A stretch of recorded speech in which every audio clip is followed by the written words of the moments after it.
Yan na po, mga ka-brother.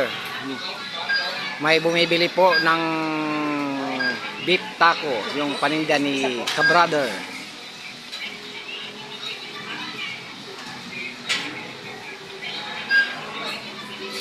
Mga ka-brother, dito yan sa Mexicano Juan. Mexicano Juan pala to.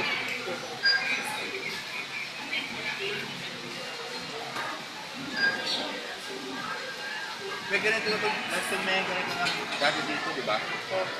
Pero iba yun. Alam mo, dito magagawin. Alam mo dito magagawin. Mahilig kasi ko sa ganyan. Yung ganyan nila, 100 ang isa. Mas mura kasi dito. 50 sa inyo, di ba? 100 yung isang ganyan nila. Kaya hindi binibilan talaga. Mahal eh. Mahal. Oo, Kaya- kaya agad eh. Yung bago kayo, di ba ganyan din yun? Tapos din, purito.